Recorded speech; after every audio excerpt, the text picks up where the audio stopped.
A continuación, Al Pan Pan, las cosas como son.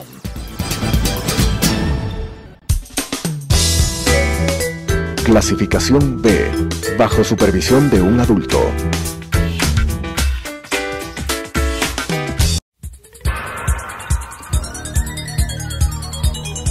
Las opiniones vertidas en este espacio por la producción y dirección del programa son de exclusiva responsabilidad de sus autores y de quienes intervienen en ellos.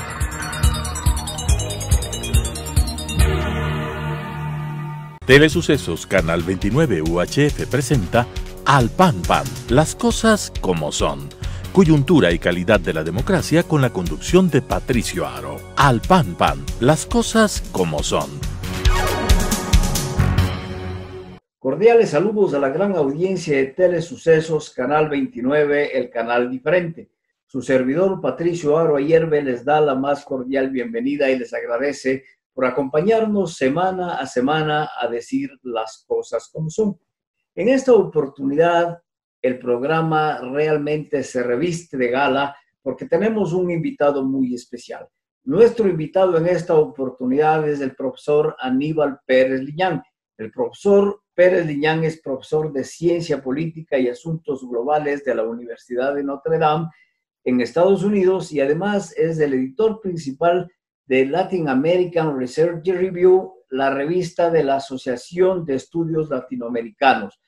El profesor Aníbal Pérez Liñán es especialista en política comparada y gobernabilidad y democracia. Por lo tanto, él hará un análisis y dirá las cosas como son en esta oportunidad con nosotros sobre lo que está sucediendo con la gobernabilidad y la democracia en Latinoamérica, especialmente en casos como el ecuatoriano y el boliviano. Aníbal, muchas gracias por honrar este programa. Bienvenido y gracias por acompañarnos a decir las cosas como son. La pandemia ha afectado a la gobernabilidad y a la democracia entre todas las áreas que ha venido afectando en el mundo. Bienvenido, gracias por acompañarnos nuevamente. Muchas gracias, Patricio, por esta invitación al programa y muchas gracias a la audiencia que nos acompaña hoy en día. Bienvenido, Aníbal. Muy importantes tus criterios y tu estudio sobre lo que está sucediendo en el mundo en la gobernabilidad, la democracia en medio de esta pandemia que nos agobia a todos. Sí, realmente es una situación altamente preocupante porque estamos experimentando un proceso histórico en el cual habíamos visto ya la erosión de nuestras democracias, no solo en América Latina, sino en el resto del mundo, incluso democracias industrializadas que suponíamos que eran democracias seguras y protegidas, y ya estamos viendo esta erosión en Europa, en países como Polonia, como Hungría, en los Estados Unidos en los últimos años, y por supuesto en muchos países de América Latina. Y en este contexto ya de democracias debilitadas, sobre este momento histórico crucial se montó esta pandemia que crea nuevos problemas de gobernabilidad y nuevos problemas de organización democrática. Algunos que son naturales porque la pandemia sin duda constituye un estado de excepción, pero algunos también que son oportunidades para los gobiernos que buscan aprovechar esta circunstancia. Entonces, hemos visto situaciones en las cuales la pandemia agudiza la oportunidad que los gobiernos tienen para aprovechar la erosión de la democracia, y hemos visto situaciones también en las cuales la pandemia posiblemente está debilitando a algunos gobiernos que buscaban erosionar la democracia. Entonces, el balance de este proceso para las democracias realmente va a ser difícil de predecir. Esa erosión que hablas tú en las democracias de Latinoamérica especialmente, no, yo diría que también en las democracias de algunas partes y regiones del mundo, vemos que en África, por ejemplo, ya hubo un golpe militar en estos días y obviamente es una consecuencia de todo el ambiente que vive la humanidad. Pero esa erosión que se viene y a la que calificas tú muy bien, ¿se origina cuándo? Porque no necesariamente la erosión se originó con la pandemia. No, este es un proceso que venía ya desde antes y se erosiona en diferentes regiones, creo, en diferentes momentos históricos. Pero creo que en casi todos los casos tiene que ver con la sensación que tiene la ciudadanía, primero, de que la democracia no está dando respuestas a las necesidades más esenciales. Hay un proceso de transformación histórica en todas las regiones, que hace que buena parte de la sociedad que antes estaba incorporada a procesos productivos de diferente manera quede aislada de estos procesos productivos porque ya no puede participar de la misma manera. Esto lo experimentó América Latina en los años 90, muy temprano, y esto creó una serie de intentos por resolver la economía a través de políticas neoliberales que no funcionaron bien y por lo tanto generaron un gran malestar en la población de América Latina. Y esto está experimentando ahora buena parte de los Estados Unidos y algunos países europeos, porque estos eran países que eran competitivos a nivel industrial, a nivel global, pero la emergencia de China ha hecho que sus industrias dejen de ser competitivas. Entonces su propia producción, que era históricamente competitiva y le daba una ventaja a sus obreros, se está moviendo a China, se está moviendo a México, se está moviendo al sudeste asiático. Entonces hay un malestar de la ciudadanía con sus democracias porque percibe que no permiten resolver estos problemas de condiciones de vida. A esto se ha sumado, creo, un problema cultural, y es el hecho de que nuestras sociedades en los últimos 50 años se han transformado de una manera muy veloz en términos culturales. Por ejemplo, el papel de las mujeres, el papel de las minorías. Hay una serie de debates que tienen que ver con quiénes forman parte del pueblo y cuál es su rol, los inmigrantes, los jóvenes. Todos estos debates significan que nuestras sociedades se han transformado muy rápidamente. Hay partes de las sociedades que se benefician de esta transformación y hay partes de las sociedades que se perjudican y están tratando de responder a esta transformación a la que ven como muy acelerada. Y en estos contextos de malestar y de incertidumbre y de frustración con la democracia, los partidos políticos han sido muy poco capaces de renovarse. Los mismos liderazgos antiguos han seguido tratando de dominar la política. Y esto ha abierto el espacio para que nuevas figuras políticas se monten en este malestar y busquen a veces concentrar poder a partir de la explotación de este malestar ciudadano. Entonces vemos procesos en los cuales hay líderes que prometen una renovación completa, un sacudón al sistema político y aprovechan esta oportunidad para concentrar poder de manera personal. Hemos visto esto de nuevo, no solo en América Latina, conocemos los casos de Venezuela, conocemos los casos de Nicaragua, pero también lo hemos visto en Europa, ¿no? Hemos visto el caso de Víctor Orbán en Hungría, por ejemplo, o de Donald Trump en Estados Unidos, que es una versión más suave de este mismo fenómeno. Entonces, estos factores de malestar que han creado una tormenta ciudadana permiten a veces el surgimiento de estos líderes políticos que tienen tendencias antidemocráticas. La emergencia de esos líderes políticos que tienen tendencias antidemocráticas podía estar representado también de alguna manera en ese giro que, dejando la izquierda nuevamente, América Latina especialmente, hizo hacia la derecha o está haciendo a la derecha. El caso Bolsonaro en el Brasil, el caso Bukele en la República de El Salvador, aparentemente son gobiernos con tintes autoritarios que, orientados desde la derecha, estarían contradiciendo la versión de la izquierda suave que gobernó América Latina durante las últimas décadas. Sí, este es un gran punto. Creo que lo que los ejemplos de Brasil o El Salvador muestran, o los Estados Unidos, como decía antes, es que estos liderazgos que tienen el instinto de concentrar poder y que dan una respuesta al malestar ciudadano a partir de estos proyectos hegemónicos, no son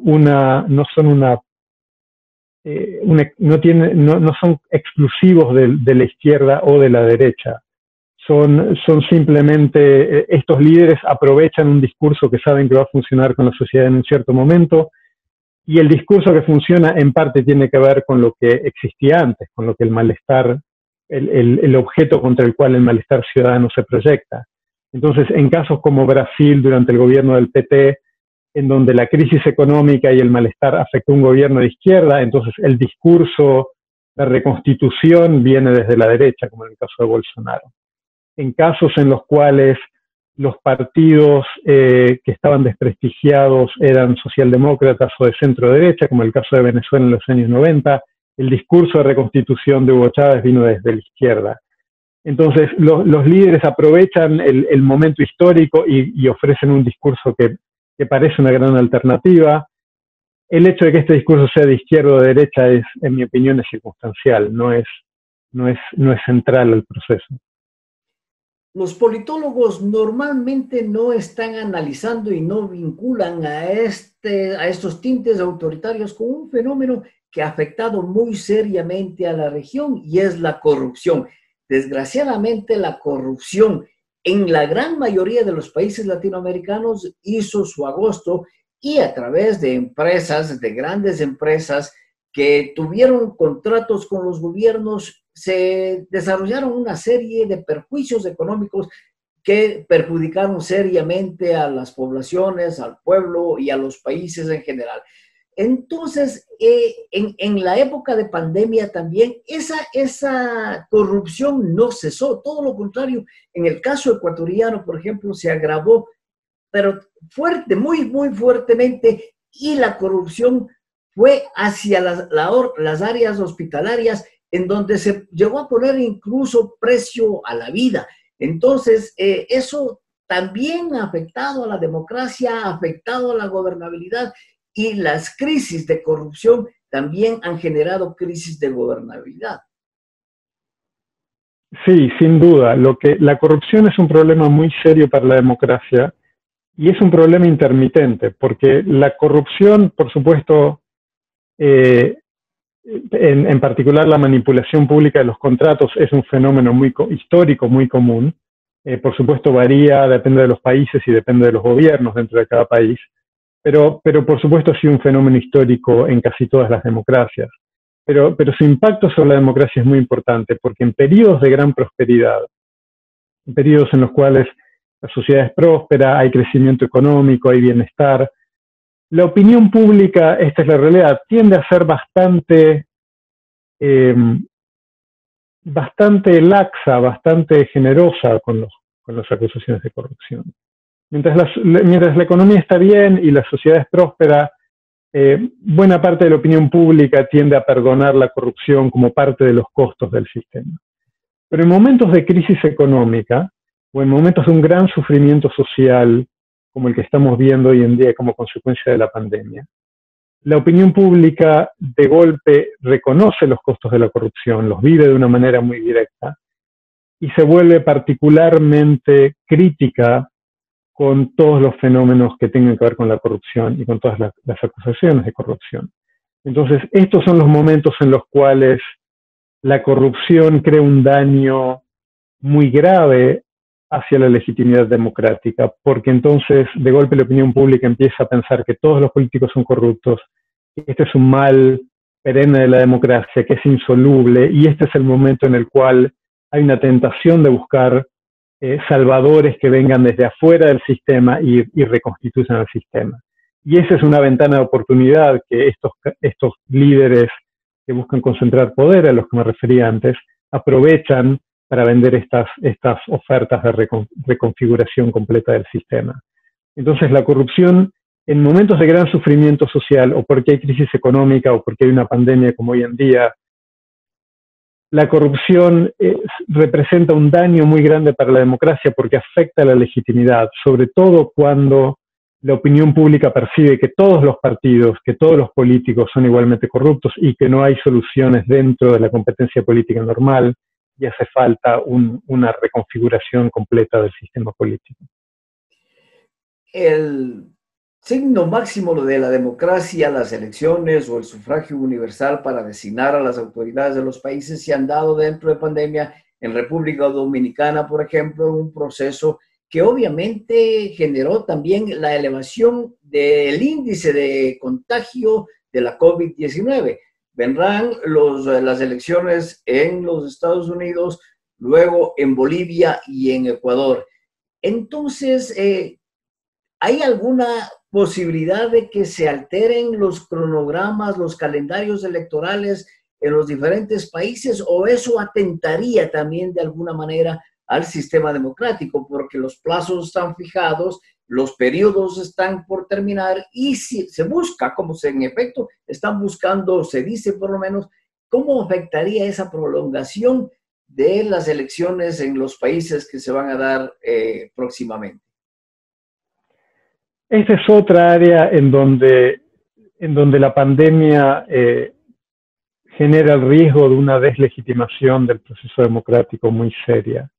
Al igual que la corrupción que mencionaba antes, la cuestión del calendario electoral resulta crucial y pone a los sistemas, a los gerentes del sistema electoral a veces en una disyuntiva muy difícil, muy grave. Hemos visto este debate, como decías, en República Dominicana, hemos visto este debate en Bolivia, ¿verdad? El MAS ha aceptado una nueva postergación del calendario electoral frente al riesgo de que crezca la pandemia, con la promesa de que el calendario electoral no va a ser modificado una vez más.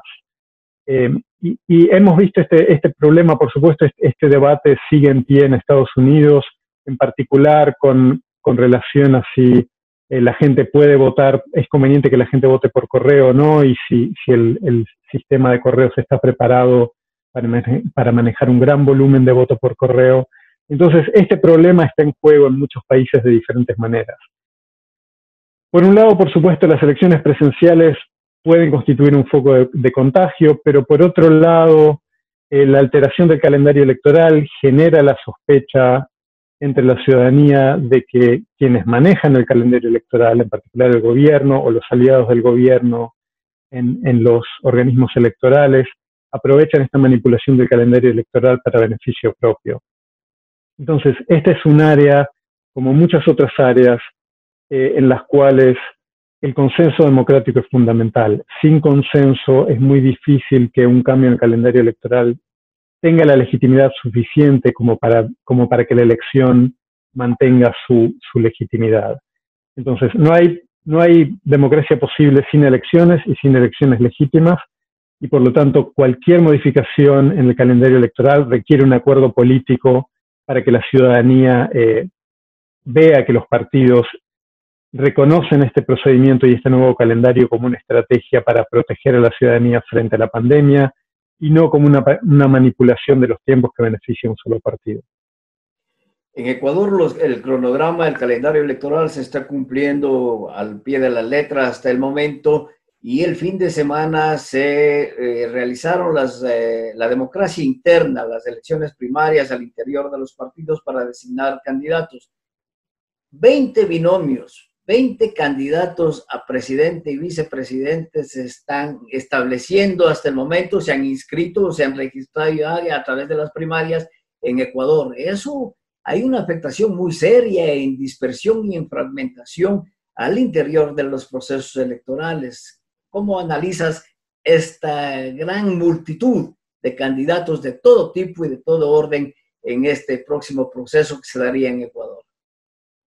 Bueno, la fragmentación política era históricamente un problema o una característica clave del sistema ecuatoriano, del sistema político ecuatoriano. Posiblemente estamos viendo un retorno a esta tendencia histórica, ¿verdad? Esta fragmentación se redujo durante el periodo de Rafael Correa por su forma de liderazgo, pero en la medida en que Correa intenta regresar a la contienda política y esto todavía no está resuelto, creo que en parte lo que estamos viendo es un retorno a un patrón histórico de forma política del Ecuador. La fragmentación es un problema cuando no hay capacidad de formar coaliciones estables en el Congreso, coaliciones legislativas estables, porque la gobernabilidad se torna muy difícil. Entonces, siempre es deseable que el proceso electoral genere un número de partidos, quizás una pluralidad de partidos, pero un número de partidos que después permitan por lo menos formar coaliciones que sean viables para gobernar, porque de otro modo el resultado es o bien la parálisis política, que en contextos como el que estamos viviendo es un grave problema porque hay que tomar medidas muy urgentes, o bien una forma de negociar acuerdos políticos ad hoc y de corto plazo que por lo general terminan generando corrupción, como vimos en el caso de Brasil. Entonces la fragmentación política puede tener consecuencias en un contexto como el que estamos viviendo que no son triviales. Desde la ciencia política, las coaliciones, lo acaba de decir el profesor Aníbal Pérez Liñán, es la solución para dar gobernabilidad. Pero esas coaliciones, esos acuerdos, especialmente en la legislatura, son propios del parlamentarismo. Empieza ya a hablarse en Sudamérica, en América Latina, de alguna manera de un semiparlamentarismo o un semipresidencialismo, es decir, buscar acuerdos para la designación de un primer ministro al interior de la Asamblea Nacional. ¿Cómo podría ser ese proceso? ¿Será viable para América Latina? ¿O el presidencialismo definitivamente está enraizado en nuestra región? Ese es un gran debate histórico en América Latina que se remonta realmente a fines de los años 80 y que sigue sin estar resuelto. América Latina tiene una gran tradición presidencialista desde el siglo XIX. Esta tradición es muy fuerte. Hay una gran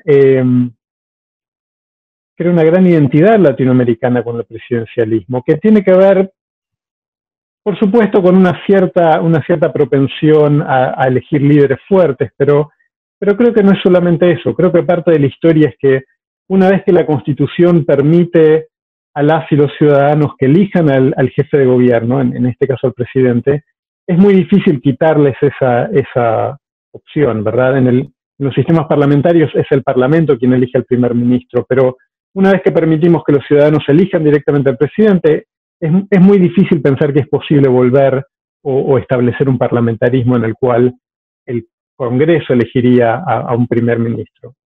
Entonces, creo que el fundamento del presidencialismo está en América Latina y va a persistir. La pregunta es, por supuesto, ¿qué hacemos cuando los presidencialismos generan estos sistemas altamente fragmentados en los cuales es muy difícil formar mayorías en el Congreso? Porque entonces es muy difícil que el presidente pueda realmente gobernar.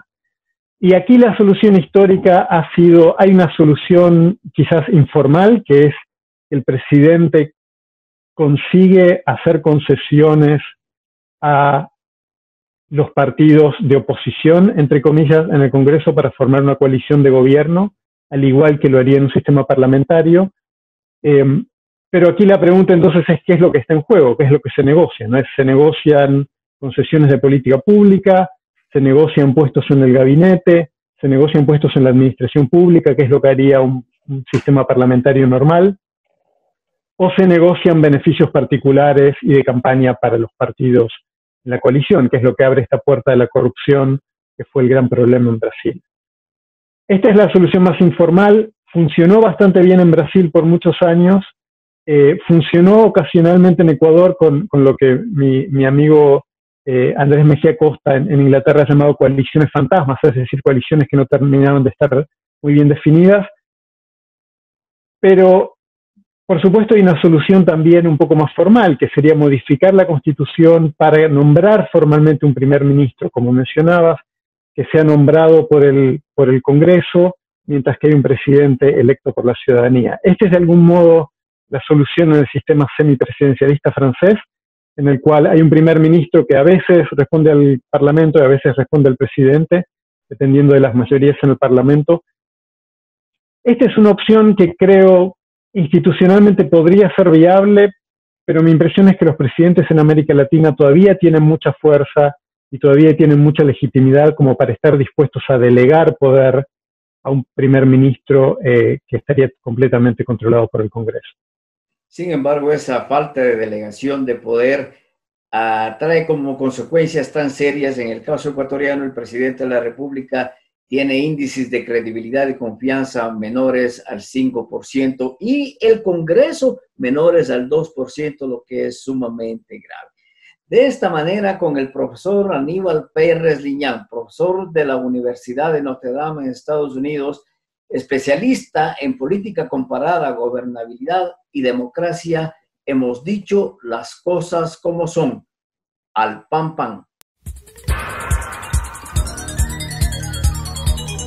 Las opiniones vertidas en este espacio por la producción y dirección del programa son de exclusiva responsabilidad de sus autores y de quienes intervienen en ellos.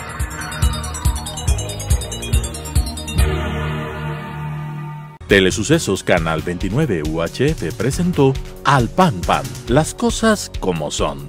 Coyuntura y calidad de la democracia con la conducción de Patricio Aro. Al Pan Pan, las cosas como son.